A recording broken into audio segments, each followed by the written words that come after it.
Sunset Search is a 15-minute multi-target bounty hunt mission that I created for the Far Cry 5 arcade. The primary goals for this level are it to be non-linear, to feature multi-directional gameplay which maximizes the replayability of each physical space, to provide player agency, leaving it open to them how they complete the mission, telling the player what to do but not how to do it, and then supporting them in their endeavors with a variety of weapons to discover around the map, and each physical space crafted to afford multiple stealth, combat, and exploration experiences. I aim to achieve two of the things that I admire about Dishonored 2 levels. One of those things is creating an open space that rewards exploration and experimentation. And the second is giving the player a lot of opportunities to observe the world as a fly on the wall. The bounty hunt game mode is non-linear by nature in that it simply requires the player to locate and assassinate key targets on the map, and then escape the level. I aim to construct an environment which empowers the player to engage with the mission in a variety of ways. I'm going to show a full playthrough of the level now, but feel free to use the YouTube chapters to skip ahead and look at the information about the design process or whatever you're interested in seeing first. The moment the player spawns into the level, they're looking at 5 different pathways. Some of them are more obvious than others, and those pathways start to branch pretty quickly. One fun detail here is that one of the key targets that the character or the player has to eliminate is driving into the base right now. So they're quite exposed and they have no reinforcements. So some players might choose to just charge down the hill at them. Here we give the player the back of the first enemy to begin that power fantasy and start things on a positive note. We also give the player the higher ground where they can observe the entire map from a safe position where they can see a lot of the enemies and tag them, but they won't be able to see all the enemies from this vantage point. They'll need to find another point on the higher ground if they want to safely tag the entire base.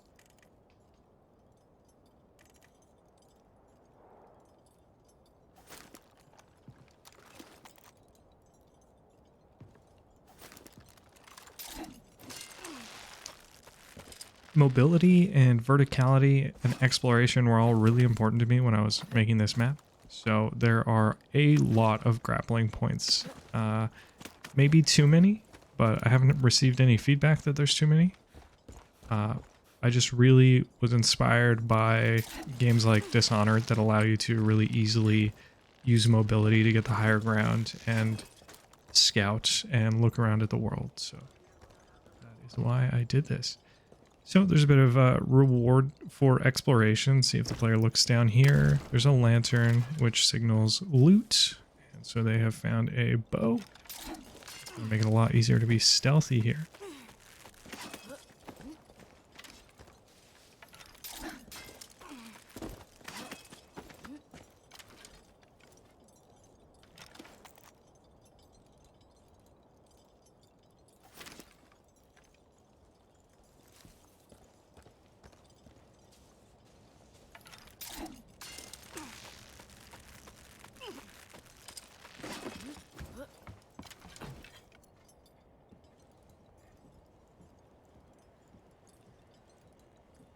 Here the player runs into a small hurdle. They can't stealth kill the flamethrower enemy with their bow, so they're going to have to be patient and they're going to have to get that melee stealth kill.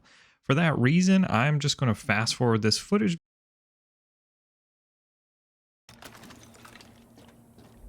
it makes it so the player has to get in close if they want to stay stealthy. So finding another weapon. Rewarding the player for exploration.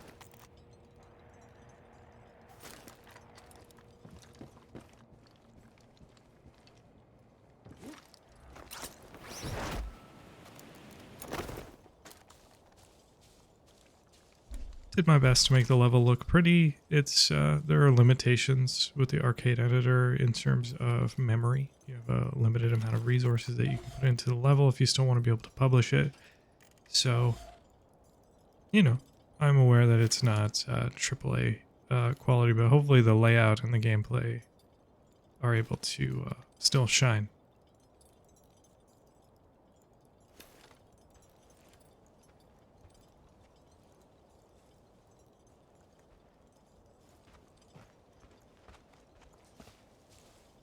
So I've made sure to include lots of cover and lots of hiding spots on the map so that players who want to engage in stealth are going to be able to do that in all the different areas of the map, and players who want to get into gunfights are going to find that there's interesting cover around in most locations. So these platforms, definitely heavily inspired by Dishonored, really wanting to give the player the ability to be up above it all, to be able to safely zip line around. Was very careful to set up that zip line so that that sniper cannot fully aggro you or detect you as you use that zip line. That's actually why those trees are so tall. But anyway, so really just wanting to give the player the ability to be up here, up above everything, looking down, exploring, and at any time in the base when they're on the ground and they're feeling maybe overwhelmed or like they don't know how to get where they want to get to because the enemy patrols are too aggressive or whatever, they can always look up and grapple up and get to a new vantage point where they can reassess the situation.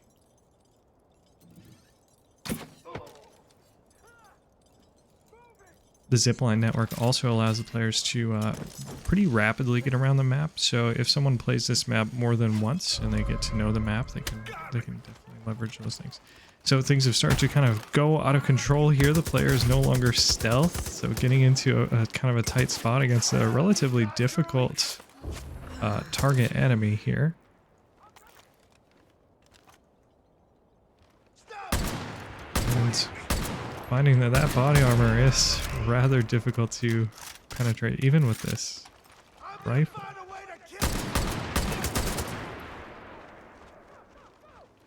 So lots of cover around here on the beach. That was some more loot marked by a lantern, so the player actually notices that, grabs the LMG, and that's going to be exactly what they need to get through that armor. The player survives with 0 health here. And ooh, that is a close one. Now, the island is split up in a way that you can get into a gunfight in one part of the base, and it won't necessarily bring enemies from the entire base. There are certain parts of the base, however, where if you get into a gunfight, you're likely going to draw multiple areas worth of enemies towards you. So it really just depends, and it's kind of based on logic, right? So kind of the closer you are to the center of the main base, the more trouble you're going to be in if you start shooting your gun. Their worst nightmare.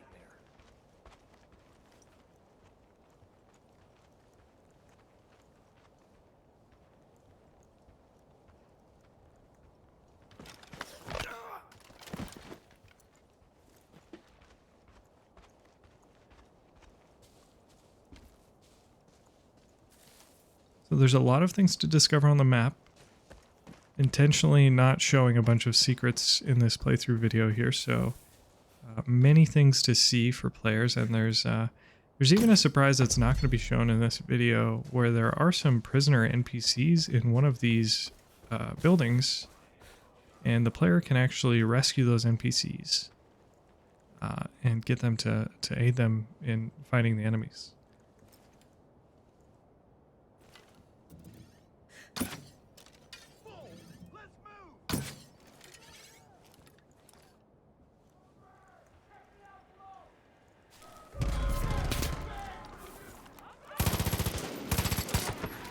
Have escalated yet again, but that's okay because it's actually going to lead to us being able to take a look at some of the areas on the map that we might not have seen. So heading over into the factory here, multi-level kind of pre-built facility that's used in this level.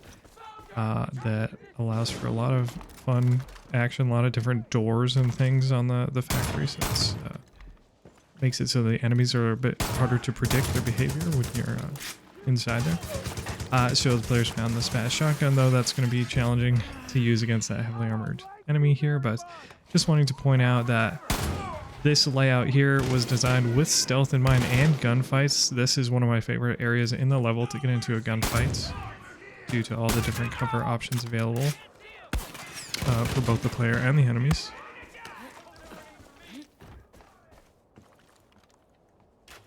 And we're seeing some other cover locations here that can be used by both the player and the enemies. And that hunter we just saw, we didn't really get to see too much of it, but basically if the player kills too many enemies in the base, there are spawns of aggressive hunting parties of more elite enemies that will look for them. Frequent playtesting and iteration were key in making sure that the level was fun and that it was delivering the intended experience. Beyond that, repetitive playtesting allowed me to identify things that became tedious over time and remove them from the level. Each area shown on the map was subject to much playtesting and iteration. The areas highlighted in orange are currently the least played areas of the map. They're kind of like gameplay dead zones unless you're doing something pretty specific. I thought about removing them, but I think it's good to have some white space on the map that kind of creates this relief for the player when they get in over their head and they need to retreat. While the Far Cry 5 arcade editor is excellent in some ways, it does have some memory and scripting limitations. These limitations can be overcome with a popular mod, but for this project, I used the unmodded version of the editor. For the AI patrols, I had to rely on the built-in control zone system. The control zone system is a simple system that allows you to indicate volumes that you would like AI to patrol, and then you can assign AI to those control zones. So my control zone layout is shown here in this annotation, and the skull and crossbones is an indicator that I have 3 control zones kind of together there. There's one overlapping in the middle of 2 other ones, which creates a situation that's really challenging to stealth through for the player. AI spawning is also quite simple. It's just based on the percentage of AI that have been killed from the previous wave, but I do have escalating difficulty in AI reinforcements. Thanks to extensive playtesting, I was able to identify a pacing issue that would occur when the player disengaged off one side of the island. I was able to alleviate that pacing issue by adding the tunnel shown here. Before, when the player would disengage in this direction, it would often be over a minute before they saw action again. With this tunnel, we can cut that down to maybe 20 seconds if the player is really eager to get back into it. This is where I hit the memory cap on the editor. Otherwise, this tunnel was going to be a bunker, and it was going to be connected to a network of underground rooms and tunnels. And there was going to be a couple more entrances to this bunker throughout the map in areas where I had identified that I wanted a little bit more going on. The red X's mark the location of weapon pickups. All weapons are accompanied either by a lit lantern or they are nearby to a lit red light. I used light for the visual language for weapon pickups because this map takes place at sunset just before the sun goes down over the horizon, so it's dark enough that those lights are easy for the player to see across the map and be lured towards them.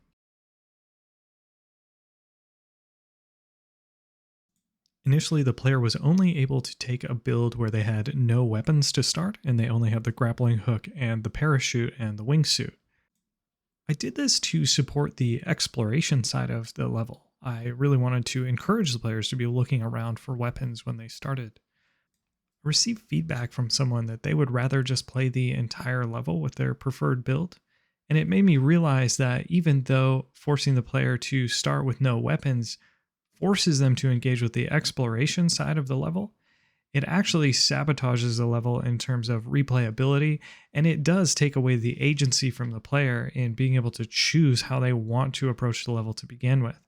So for that reason, Though the default is still to start with no weapons, the player has the option, if they wish, to choose a variety of different things that support different play fantasies, such as a silenced pistol or more like a Rambo loadout with a light machine gun and lots of explosives and that sort of thing. Though the editor didn't enable me to do the types of scripting I would have liked to do, I still designed the level from the ground up with the sort of fantasy that I was working on a AAA immersive sim title, and that there would be the functionality to build in this other stuff. And I just, of course, didn't integrate it in the map because I can't. So various things that I would, of course, include if this were more like a Dishonored type game, like an immersive sim with a storytelling aspect, is that I would have had these NPC interactions scattered around the map that the player would have observed. I would have had the NPC who's driving into the facility, of course, stop the vehicle at the gate. There would have been some kind of interaction there. I have some prisoners in the map that you can rescue and they'll fight with you. But of course, I would have them talk to you. I would also have another civilian hiding somewhere else on the map that hints about the location of those prisoners. Beyond that, I would have certain things like triggers that where if you do a certain thing or if you walk in a certain area, it's going to trigger certain guards to spawn and to take a specific patrol route and to say specific things just to create that extra tension. Uh, Beyond that, I would also scatter documents and audio logs throughout the map as well. Anywhere that there's a tiny blue X would have been a good spot in the map for the player to find a note or an audiobook or something like that. Audio log, rather. So those, and for example, one other thing I guess is just so there's the helicopter pad, and there's an X nearby, a pink X nearby. That would be the standing trigger, whereas if the player walked up to that point, then there would be some guards having a conversation next to the helipad, or even better, there's a helicopter taking off and it has some other story character that we recognize, that sort of thing, right? So any of those things would have been amazing if we could have integrated those into the project, but of course there are some limitations with the editor. So this is just kind of like a fantasy wish list. In closing, I'm happy with what I was able to accomplish, and I'm excited to take what I learned on this project and apply it to the next one. Some of my key takeaways are: number one, I get better results when I use a rapid playtesting and iteration cycle. Number two, streamlined level editing tools have huge benefits, but you have to intentionally plan to leverage their strengths and accept their limitations early on. Number three is that having an easily accessible playtest audience through the Far Cry Arcade that could give me positive or negative feedback was invaluable. Even though I couldn't get specific player feedback from those players, there's a large enough audience there that I was able to get hundreds of ratings over the course of a couple of days. Being able to keep track of how those ratings were reacting to changes that I made with each update to the map, though imprecise, was still incredibly valuable for me to be able to confirm whether or not a change that I made had a generally positive or generally negative impact on player experience. This part of the video is optional. It's just to highlight the non-linearity. We are looking here at the first 60 seconds of play in 8 different playthroughs, and I will show you those playthroughs now. No need to keep track of everything. This will be disorienting. If you get lost, just look at the lines on the minimap. They will update every 6 seconds, and that will be a representation of the current state of the path with the corresponding color underneath the video. So if you get lost, just reorient yourself that way. Mainly, we're just trying to see overall what a variety of different play styles can look like in the first minute on this level, just to highlight that non-linearity.